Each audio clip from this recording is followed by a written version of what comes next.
Hello, everybody, and welcome to Veda Healing's 12 Steps for Non-Addicts. And I have with me today Morgan and Chris. And hey, everybody, hi. So I've known Morgan for a really long time, and I just met Chris, but I think both of them have some valuable points about how we can all take the 12 steps, even if we're not suffering from addiction, and use them for our spiritual growth. A lot of you guys keep emailing me, asking me, in this whole, I'm in, quarantine and I can't do much, I want to take a class. And there are a lot of really great classes out there.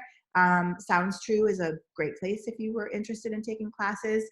But I don't really see anybody just really doing the work on their own. Like, you don't really need an awesome class.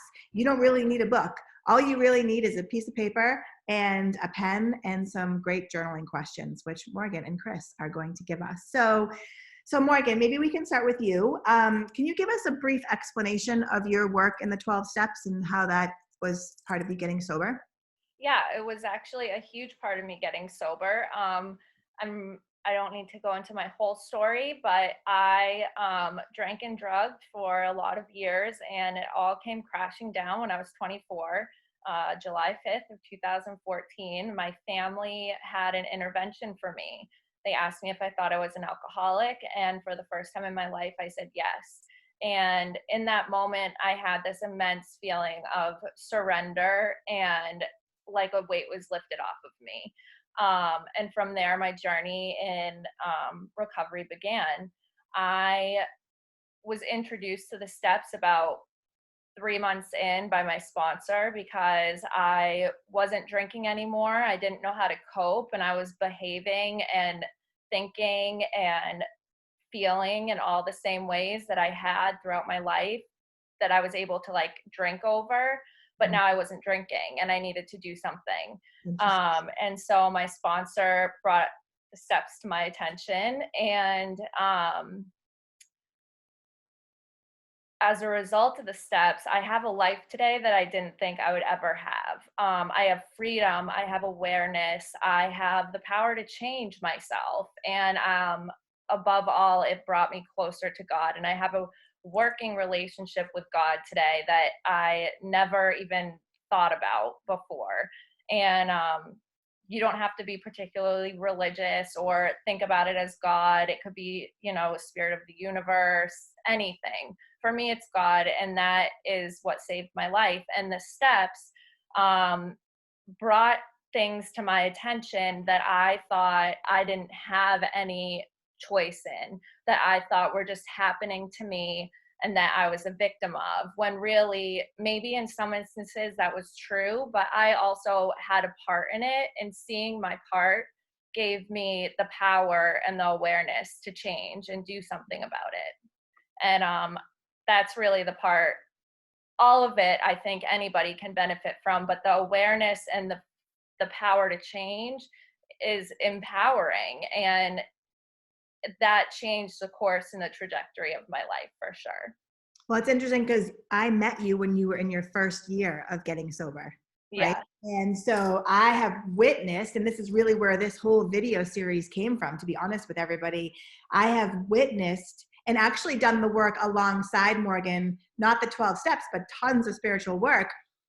And there was so much alignment in what we do as energy healers and what we do through meditation practice that you guys do in the 12 steps. But what I really liked was the ownership, what you were talking about. There's a huge ownership for you guys.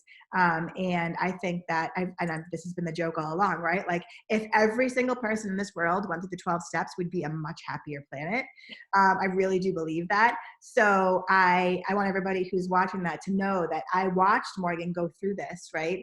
And I have done so with respect and a really warm place in my heart. Like, this work is very profound. So I'm so happy that we get to bring this to everybody, especially together. It's been a dream of ours. So Chris, do you have anything that, spoke to you about what Morgan was saying? Yeah, I mean, Morgan's story is a lot like mine. I suffered from alcoholism and addiction, and for a long time I didn't want to change, and I wasn't ready to change, and I wasn't kind of willing to face this major problem in my life, and it caused a lot of unhealthy decisions, unhappiness. And when I was finally ready to make the decision and change my life, it was very difficult, and I really didn't want to at first. And then all of a sudden I started to get some freedom from accepting my problem. And it was through, kind of admitting my problem that I was finally able to move forward. And then it was almost like I put on a whole new pair of glasses and started looking at life completely different. Yeah. And the 12 steps were the answer, really. It was where I experienced all my growth, and how I began to kind of connect with who I really am, and my spirit, and others too. So interesting. Like, even just hearing you guys talk now, I mean, this is literally what I've been doing, even as a healer in my practice. People come to me and they're like, I'm anxious, I have PTSD, I have all this trauma. And basically, at the bottom line, what they're saying is, I'm not happy and I can't live a full life, that something's wrong and I don't know how to fix it. And I love that this is the perfect segue into what the first step really is, which is admitting that we're powerless, right? Yeah, that in the book or in our program, it says I'm powerless over, admitted I was powerless over alcohol, and that my life has become unmanageable. Right. And even just because I'll relate it to myself for those who are listening, it was really my anxiety that brought me to spiritual work.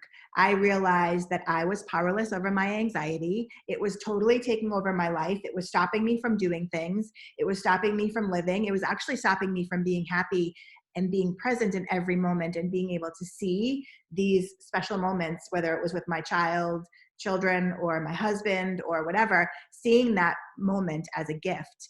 And so for those people who are watching, again, it doesn't have to be that you're powerless over alcohol or drugs, but what Morgan and Chris are going to show us is that it's the spiritual work that really does provide us with the freedom. And I love that, what you said, Chris, about getting new glasses. I use that analogy all the time with my clients. Being able to get a new pair of glasses to be able to see the world and the opportunities that it has for us. So super excited. Love it. Okay. So Morgan, will you tell us a little bit about the first step and, what it is exactly? I know you just said it, but how we can apply that to even what's going on in the world right now. Like, we're in quarantine. Most people are super anxious about COVID-19. And what I've been saying, and you guys tell me if you think I'm wrong, but what I've been noticing with everybody is that COVID-19 is a trigger. But the reality is that it's bringing up anxiety and stored emotions that we've been pushing down for a really long time, right? So however, and I mean, the big joke around town with all of the parents that are trying to, homeschool their kids is that we're going to become alcoholics by the time this is done, because everyone's drinking to try to calm themselves down. Well, that's interesting, right? Like, when we experience anxiety in our bodies, whether it's because you're afraid of getting sick, or you don't know how to handle the stress of having kids that are home, or you lost a job, or whatever it is, it's the tendency, I think it's an ego thing. I think it's the tendency to push those emotions down. Like, oh, I don't want to experience that. I don't want to feel that. So what does admitting that we're powerless over any situation, how does that help us to thrive? Chris, can you tell me a little bit about your thoughts on that? Sure. Kind of admitting powerlessness is, it's almost like a catch-22, because once you admit and you realize that you're powerless, that's when you take the power back. And it's How so? What do you mean by that? so kind of just going along. There's a story in our literature that talks about this jaywalker, and this man who's become addicted to jaywalking. And you could associate, for us, we associate it with alcohol and drugs, but it could be anything. It could be codependency. It could be, whatever your issue you're dealing with. and could be anxiety. So the story of the jaywalker goes that there's this man who becomes addicted to jaywalking and constantly, keeps getting hurt over and over and over again, right? So he ends up in the hospital, and his family comes to console him, and they say, we really hope that you, consider stopping jaywalking. It's hurting you. And the jaywalker says, "You're right. I'm going to stop jaywalking for good. I'm done with that jaywalking life, and I'm just gonna, I'm just gonna begin a whole new life and stop jaywalking." Well, the next day, the man jumps out in front of a fast-moving vehicle and breaks his back. And so he keeps making this kind of deal with himself that he's going to stop jaywalking. And so in a way, he's powerless over jaywalking. And it's only from finally admitting that he was powerless over jaywalking and that he needed help with this jaywalking that he was able to begin to change. And I think that relates to it's a story that embodies the first step, because until you realize that the problem is out of your control and that you need help from some other area, could be God, could be a spiritual advisor, could be a lot of different things, that you need help from something outside yourself. I don't want to get too far ahead of myself because I'm starting to move into step 2 right now, but for step 1, it's really just realizing that situation's out of your control. I admire that part so much because it's really about living in surrender. And Michael Singer has a great book called The Untethered Soul. And he also offers an online course called The Untethered Soul. But it's all about living in surrender. It's all about, the stories that we tell ourselves from Brene Brown, right? Like, we are constantly using the past to try to predict the future. And then when we can't control all of that, the emotions start to come in and we're like, oh my God. And we either get anxious or angry or, go to drinking and drugging. Even for people who aren't in addiction, we're still probably doing that a little too much nowadays, right? And so I love that it really is just about taking a deep breath and being like, yeah, man, like I don't have control over this. And frankly, that's the ultimate goal about anything, right? Is to be living in the moment. We don't have control over anything, right? So, so Morgan, I think now would be an awesome time to kind of take them through the questions. And so for those of you guys who are watching, so this is the part, and there's going to be a bunch of questions that you're going to have as homework going through the step. And I recommend that you get a journal and keep it private, right? You don't share these entries with, the world, but you can share them with us. And you can comment on social media if you need advice from one of us. And we're here for you if you need help to go through this step. But ultimately, it's about getting to know what you are powerless over. Right. Because that's the jumping off point. And to your point too, right before I start, about surrender, when I was talking about my intervention, I had a moment where I paused before I answered my dad's question if I was an alcoholic. And in that moment, I looked at my life and I looked at 2 paths. I could continue on the path I was on that was destructive and deadly and miserable, or a new path where I could shed the skin that I'd been wearing and try something new. And I took a leap of faith and tried the new path. And in that moment, like, I felt the surrender. And for someone who's lived my whole life fighting and holding on for control and holding on to control, that was one of the best moments and best feelings in my entire life, is that moment of surrender. And so I think we try to confuse like control and lack of surrender. Like, I'm not surrendering, I'm not going to be weak, but like, surrendering isn't weakness. It's actually where you find your strength. Yeah, just like what Chris was saying. And again, just so everybody watching can hear from me, from my side, is this is, I'm so excited about this because it's so applicable. Like, I I'm trying to put the puzzle pieces back of my life, right? And I realized I got very sick last year, and I knew that there was a reason why I got very sick. I knew that there was a reason why I tanked. And as I started to uncover a lot of things, I realized that I ran so hard and so fast for so long, similarly to you guys drinking and drugging for so long, my physical body literally gave up. And I just physically couldn't do it anymore. But the question was, what was I running from?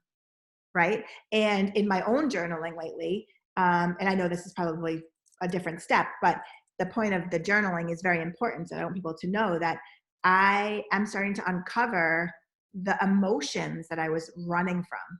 And I've been doing spiritual work for a really long time, over 10 years. And when we're ready to do the work, the teachers show up, but also your body releases, like, kind of like a little pedal by pedal. Your body is going to release what it's ready to release. So this work, maybe we need to repeat it in a couple of years, right? Because you don't just open up a journal and write all your feelings down and everything's fixed. We heal in steps, no pun intended. And so I, even just yesterday doing my journal, I was like, oh, it's interesting, like how people see me is not who I really am on the inside. And why was I putting up this facade of this person, so super interesting. So I'm super excited. So tell us about what we're supposed to do first, Morgan. Okay, so I'm just going to read down the questions, and then, like Ashley said, they'll be posted. All right, powerless. What does this word mean to you? Look up the definition and write it. What is it that you are powerless over? What does this powerlessness look like in your life? How does it feel? List 3 feelings or thoughts you find yourself repeatedly reaching to external sources to relieve. What is your go-to external source of relief? How does this help you? How does this hurt you? Unmanageable. What does this word mean to you? Look up the definition and write it. What or how is your life unmanageable? In other words, what has been negatively affected or lost as a result of your lifestyle? You can highlight the following examples, and I have a bunch of them written here, okay. Or write your own in the space below. And step 1 conclusion questions, which are in line with what we do when we go through the first step. Without reservation or lurking notion, can you say you're powerless over, and there's a blank where you'll fill in. Mm-hmm. Do you want to change? Sit quietly with this question, then answer. So interesting. And the final 2 are really important because those are, what do they call them, Chris? Like the step 1, is it the considerations? Is that what they are? Like your takeaway from each step. Right. Right? That's interesting. When you first read them, what does it mean to be powerlessness? My first reaction was weak. Right. Right. And so, and we know, I know in my mind that that's surrendering doesn't mean you're weak. It means you're powerful. Just right. Like earlier. But we have to get over those initial emotions, these judgments. In the yogic tradition, they call them samskaras. It's like, you're learning as you grow from, infancy to adulthood. And every time you have a traumatic event, it creates a scar, basically. And you form all these opinions and all of these judgments on yourself and on other people. And then you take that forms your set of glasses. Now you put those glasses on and you continue to grow, but you're growing through this fucked up pair of glasses. And so when you get to this stage in life where you're doing all this spiritual work, you have to go back to the beginning and figure out, where are all my samskaras? Where are my traumas? And who told me all this stuff that I see life through? Is that really true? And it's really not true. Because at the end of the day, and I'm sure that we're all going to come full circle in these steps, that we're all a part of God. We're all energy coming from the same universe. And we're here to be happy, healthy, whole, and abundant. And doing the work is how you get to those feelings. Yeah. You have to uncover things in order to release and to grow. Totally. And it's a sustainable thing. It's not a quick fix. It's not the easy fix, but it's a sustainable lifetime fix, and you're gonna end up with tools that you can use and apply for the rest of your life. Yeah. Yeah.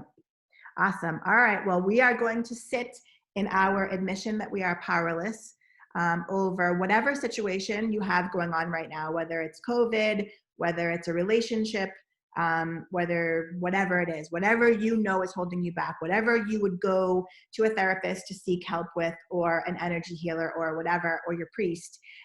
You can start that work at home while you're in quarantine. And we recommend journaling. And Morgan's questions are on the website in PDF format. We look forward to your questions. And Chris, do you want to say anything before we go? I just want to say that this work has changed my whole outlook on life, and I would advise anybody to give it a shot, and because I don't think you'll be disappointed. Awesome. Cool. I'm excited. Well, thank you guys very much. I look forward to step 2. Yes. All right. Bye. Bye.